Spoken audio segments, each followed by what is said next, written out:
Welcome once again to Lehto's Law. Here's Steve Lehto. This is a case by popular demand. It's been sent to me by everybody.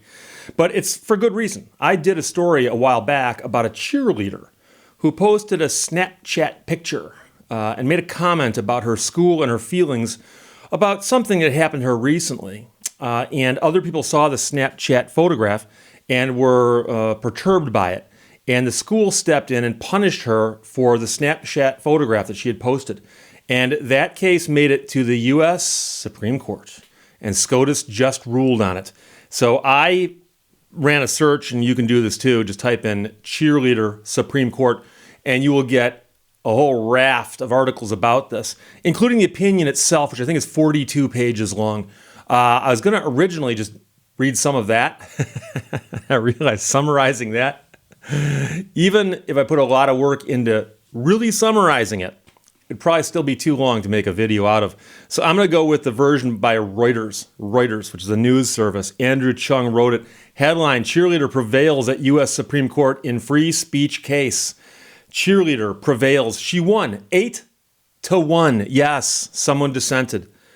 The U.S. Supreme Court Wednesday ruled in favor of a Pennsylvania teenager who sued after her profanity-laced social media post got her banished from her cheerleading squad at high school in a closely watched free speech case.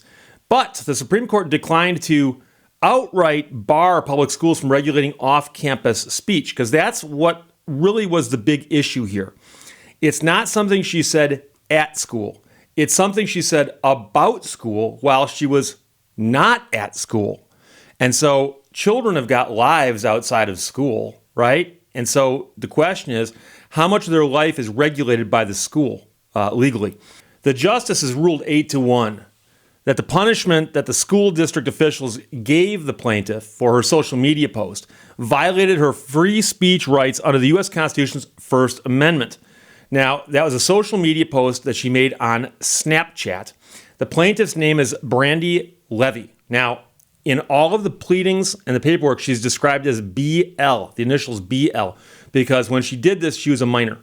But now it's come out and she's openly speaking about this. So I don't think there's a problem saying her name. And trust me, I mean, it's, she's going to forever be known as the Snapchat Supreme Court cheerleader case.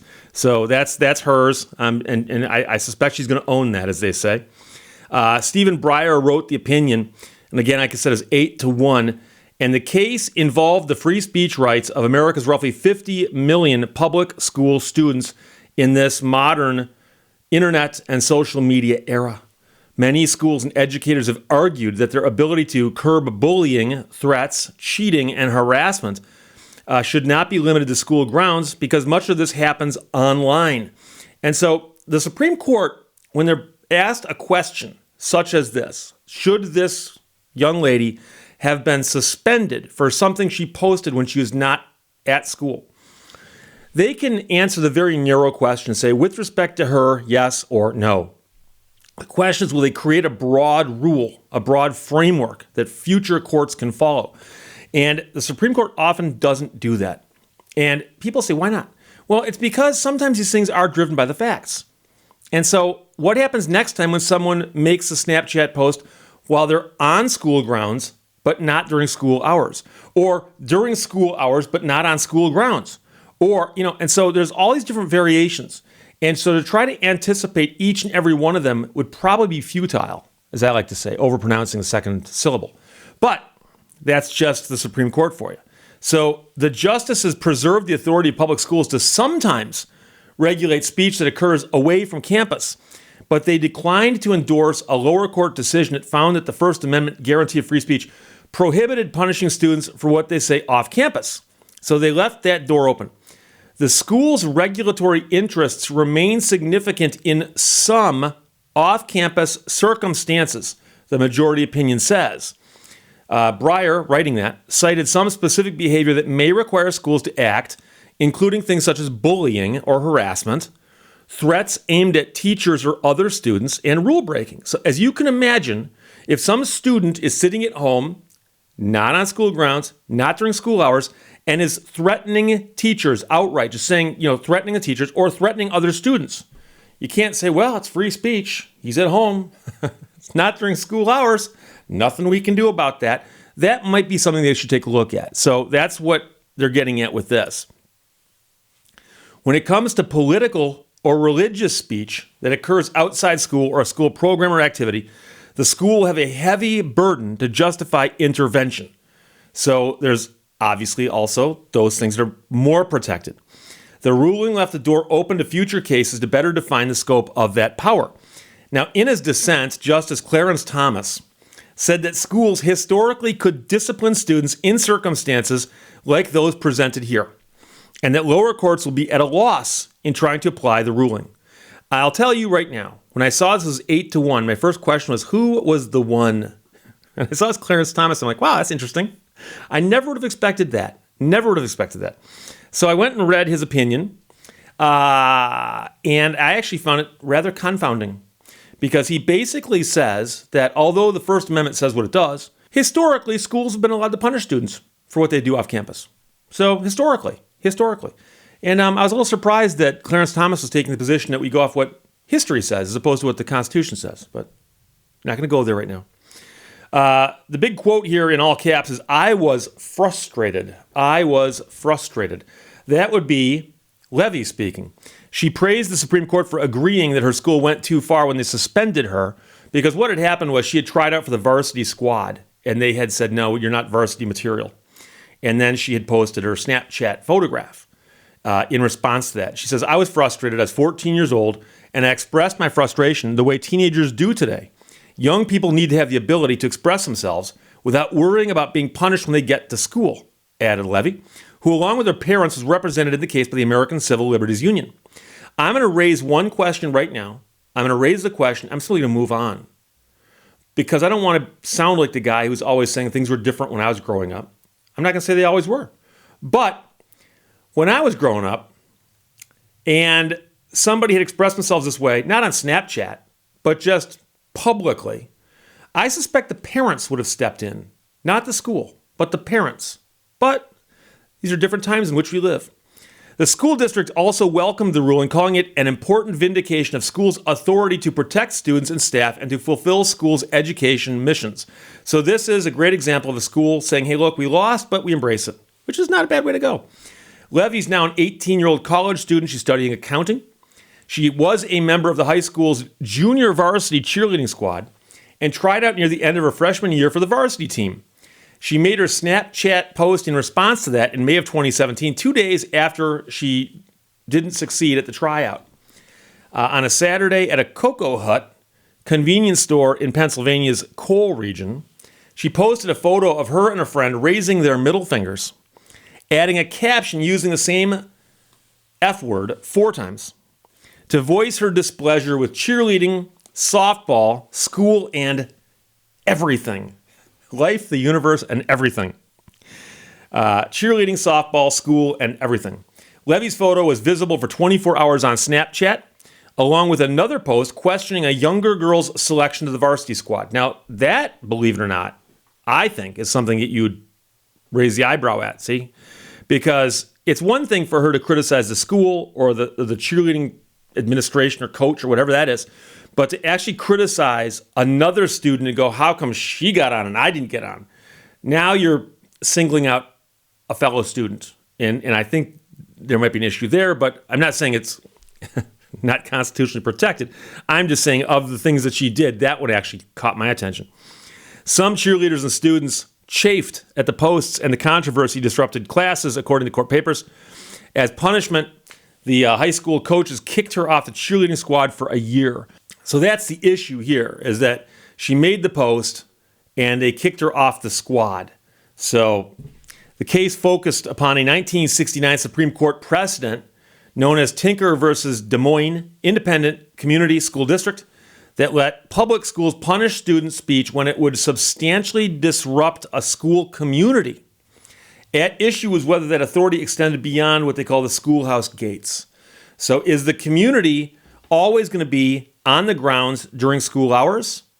Or if you do something off grounds after hours, but it causes a disruption on school grounds during hours, is that a problem? Because we all remember those kinds of stories where something happened yesterday We're not quite sure where, but some students did something. And everyone's talking about it at school the next day. Okay? That's causing a disruption at school. And that's what the school district was saying here. They're saying, look, we don't mind that she made the statement, but the statement caused a brouhaha at school. Brouhaha being my term, but I think it fits. So Levy and her parents sued the district seeking reinstatement as a cheerleader and a judgment that her First Amendment rights had been violated. A federal judge ordered Levy's reinstatement, finding that her actions had not been disruptive enough to warrant the punishment. After the school district appealed, the Philadelphia-based Third Circuit of Court of Appeals decided that the 1969 precedent did not apply to off-campus speech and that school officials may not regulate such speech at all. And of course, that's the other problem. Is what happens if there's a student who, school lets out at 3 o'clock and at 3:01 steps off of school property and threatens teachers, threatens the principal. Well, he's off school grounds. It's after hours. Can't do anything about it. So obviously that's a problem also. This case involved the power of public schools as governmental institutions in regulating speech, but not private schools. And that's something I get asked quite a bit because the Constitution and the Bill of Rights address what happens with the government. And I hate to even bring this up, but I've done some videos about what happens when someone at Sam's Club or Walmart asks to see your receipt as you walk out the door. And I have people every single day to this day on videos I posted 2 years ago saying, Steve, it violates my constitutional rights. No, it doesn't. Constitutional rights don't address what happens when someone at a private entity like Sam's Club asks to see your receipt. The Constitution and the Bill of Rights address government actors, the government, okay? So if you're walking out of a private place and a private person asks, it's not a violation of your constitutional rights. It's not, okay? So if you're at a public school and the public school is paid for by tax dollars and the people who work there, their salaries are paid by tax dollars. It's a government entity. Public schools are a government entity. So things that happen at public schools could run afoul of the Bill of Rights or the Constitution. They're certainly regulated by them, okay? But private schools would not be, okay? And so I've had people who say, well, it has a problem at school, and the teachers do this, the administration does this. Does that violate the Constitution? The first question you ask is it a public school? And I've had people say, why? Who cares? Well, the Constitution does. The Constitution addresses what happens to you with a public school. This does not address private schools. So if you are at a private school and something like this happens, okay, then they're going to possibly be able to do whatever they want with respect to these speech issues.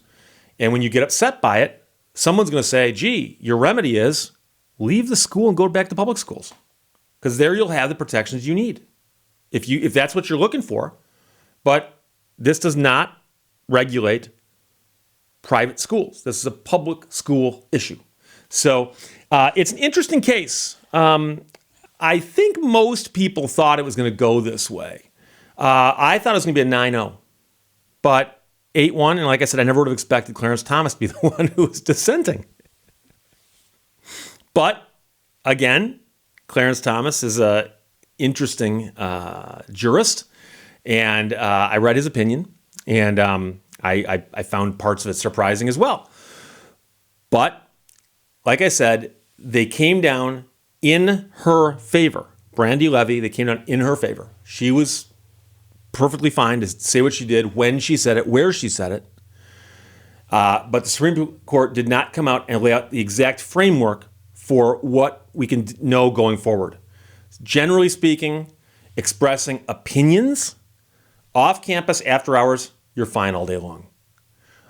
You might run afoul of problems if you do it on campus, or they're not opinions, but they're threats or bullying, different things of that nature. But the very, very narrow issue here is she wins 8-1. And so the cheerleader prevails at the U.S. Supreme Court in a free speech case. Andrew Chung wrote it for Reuters, and it was sent to me by James, Dwayne, Phil, Paul, Richard, Keith, Steve, and Steve, Buckskin Bill, David, Billy, Ralph, Ken, and George all sent it. Thanks a lot, everybody. Questions or comments, put them below. I'll talk to you later. Bye-bye. Thank you for watching Lehto's Law.